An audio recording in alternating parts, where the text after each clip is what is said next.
Hey guys, it's Owen Wilson here again with another video. I just wanted to say before I start, thank you very much for all the support that you've been giving the channel. There's a few people in particular that I would like to extend a thank you to. First off would be Los Santos boys. Yeah, thanks for being there the whole time, buddy. You got comments on all my videos so far, and you're normally one of the first people to get there, so thanks for the support. Next person would be Batman. I'm sure there's a lot of YouTube accounts with that name, but you know who you are. Again, you give really good feedback and some positive feedback, and I really appreciate that. Let's see who else was on here. There was someone, oh yes, Dante Reyna. He had recommended that I make the Shanghai noon video, which looks like a lot of you guys really enjoyed, so thanks to him for recommending that I talk about that, and that was a pretty fun one to make. And if I didn't get to you, if I didn't mention you here, and you've been here the whole time, I just want to say thank you very much for watching, and I really hope that today could be a very relaxing experience for you. So, in light of the last video, where I kind of read a story outline, I'm gonna do something a little similar. I'm actually going to be reading the story synopsis of Marley and Me off of the IMDb page. So it's a good chance to talk a little bit about that great dog, Marley. I know it was a great movie, and it was really a learning experience, just learning how to work with animals, and you know, because Marley was, and it was a lot easier, because yeah, there were some hard times, but you know, Marley was all in all just a really good dog. So without further ado, here's the synopsis of Marley and Me. Soon after their wedding, John and Jenny Grogan escape the brutal Michigan winters and relocate to a cottage in southern Florida, where they're hired as reporters for competing newspapers. At Palm Beach Post, Jenny immediately receives prominent front-page assignments, while at the South Florida Sun-Sentinel, John finds himself writing obituaries and two-paragraph articles about mundane news, like a fire at a local garbage dump. When John senses Jenny is contemplating motherhood, his friend and co-worker Sebastian Tooney suggests the couple adopt a dog to see if they're ready to raise a family. From a litter of newborn yellow Labrador retrievers, they select Marley, named after reggae singer Bob Marley, who immediately proves to be incorrigible. They bring him to Miss Cornblood, who firmly believes the dog can be trained, but when Marley refuses to obey commands, she expels him from her class. Like, how could you do that? You expel a dog from dog school for not learning.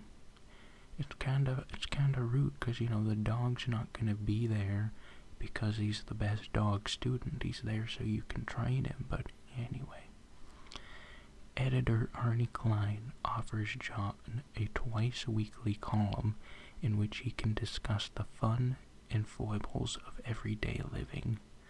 At first, stumped for material, John realizes the misadventures of Marley might be a perfect topic for his first piece. Arnie agrees, and John settles into his new position. Wow.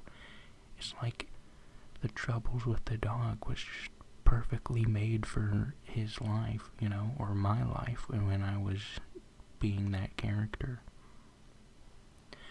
Marley continues to wreak havoc on the household, providing John with a wealth of material for his column, which becomes a hit with readers and helps increase the newspaper's circulation.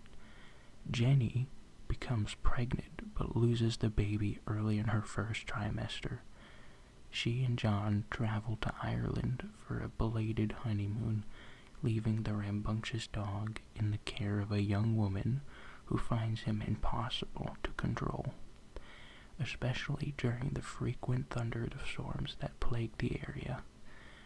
Soon after returning from their vacation, Jenny discovers she's pregnant again, and this time she delivers a healthy boy, Patrick. When she has a second son, Connor, she opts to give up her job and become a stay-at-home mom, and the couple decides to move to a larger house in the safer neighborhood of Boca Raton, where Marley delights in swimming in the backyard pool. John and Jenny I'm having a little bit of trouble reading here, aren't I? Wow. Let's try that again. John and Jenny welcome a daughter, Colleen, to their family. Although she denies she is experiencing postpartum depression, Jenny exhibits all the symptoms, including growing impatience with Marley and John, who asks Sebastian to care for the dog when Jenny insists they give him away. She quickly comes to realize that he has become an indispensable part of the family and agrees he can stay. It was a really unfortunate thing to go through, but, eventually we all make it through those tough times, and we have to come to realize that even those hard parts in our lives can be some of the best parts, just depending on how you look at it.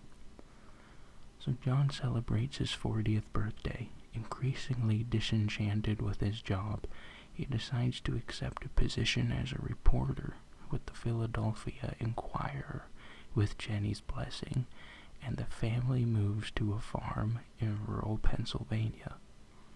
Life is idyllic until the aging Marley begins to show signs of arthritis and deafness. An attack of gastric dilation, volvulus, almost kills him, but he recovers. When a second attack occurs, it becomes clear surgery will not help him, and Marley is euthanized with John at his side. The family pay their last respects to their beloved pets as they bury him beneath the tree in their front yard. Now, I know that is a really sad ending to this movie, but I think it's a really good idea as far as just the realizations of it. It's, if you don't focus on the very end and you focus on the fact that, wow, they got a dog to see if they could raise a family, but the dog kind of was their family, and at the same time they ended up having some children of their own and were able to sustain their own family.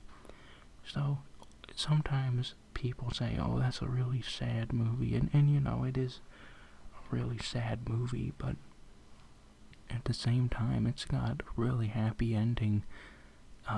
If you read between the lines, they figured out that, hey, they can get through the hard times, and I feel like Marley was kind of just a spiritual guide to kind of see that they could make it through, and actually build a family.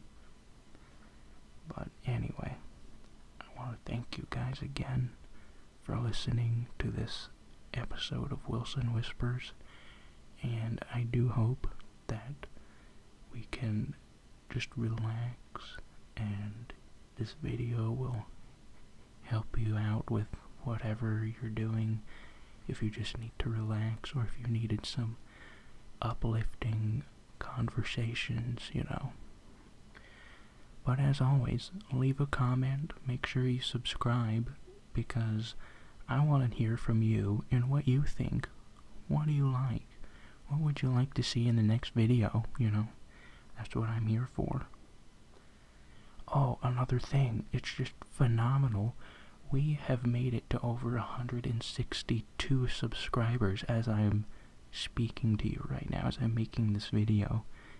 So, I just want to thank you for that, and I'll try and get some more frequent videos out, depending on what you guys think. So, just make sure you're leaving me some feedback on what you want to hear. Maybe you want me to try something completely different, and I'm totally open to new ideas. So, thanks for watching.